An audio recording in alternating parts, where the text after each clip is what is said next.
pinag-uusapan natin kung bakit tayo ganito at anong naging dahilan din ng kahirapan. Meron pang hindi nababanggit, no? Kaya gusto ko sanang banggitin ang usapin ng kababaihan. Kababaihan.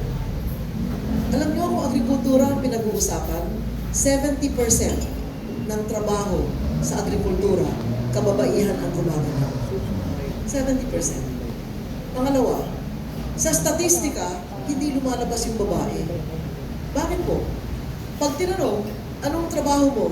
Sasagutin lang nila, hahamak na housewife. Ba't nyo hinahamak yung housewife?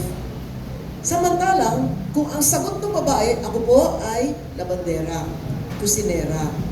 Ako po ay planchadora, pumupunta sa palengke. Ako po ay nag-tutor sa anak ko, naghahatid sa anak ko sa eskwela. Kung sasabihin nyo lahat yan, hindi ho invisible yung babae. Meron siyang silbi. Siya nagpapakain sa manok. Bira is siguro yung lalaki nagpapakain ng manok. Hindi man, nagpapatukas naman ng babae. So, 70%, pati yung pagtitinda. Makikita nyo sa mga bangketa, makikita nyo sa mga talipapa, makikita sa palengke, mga kababaihan po, halos nagtitinda. Maliban dun sa ginagawa nila sa pag-agrikultura, sa bahay, yung trabaho, siya pa rin ang naggumaganap. So, baka maaaring bigyan natin ng sapat na pansin.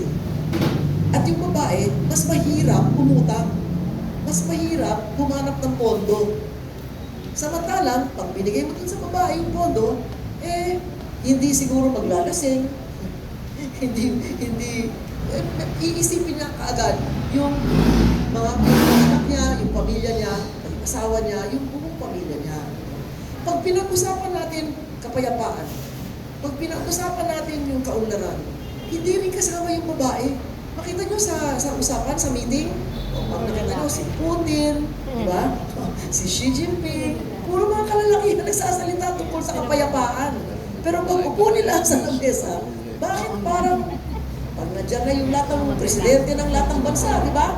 Ang pinag-uusapan, kaya lang natin bobombahin si ganito, bobombahin yung gano'n. So there must be something missing dun sa ating consciousness. I mean, this is something I feel has to be openly discussed and something that I feel has been lacking dun sa agenda o dun sa pinag-uusapan dahil hindi siya visible. Maaaring sinasabi na ginagawa lang siyang parang katutuwa or para may pag-usapan, yung sweldo ko, binibigay ko lahat sa asawa ko eh. So napupunta doon sa babae. Diba? Pero, paano kung wala na? Ay parang sinabi mo, yan ang sweldo ko, pagkasyahin mo yan. Pag hindi na kasya, anong gagawin niya? So, ibig sabihin, itong mga iba usapin na ito ay magkakaroon ng lalong higit na kabuluhan kung isama natin yung kababaihan dun sa agenda.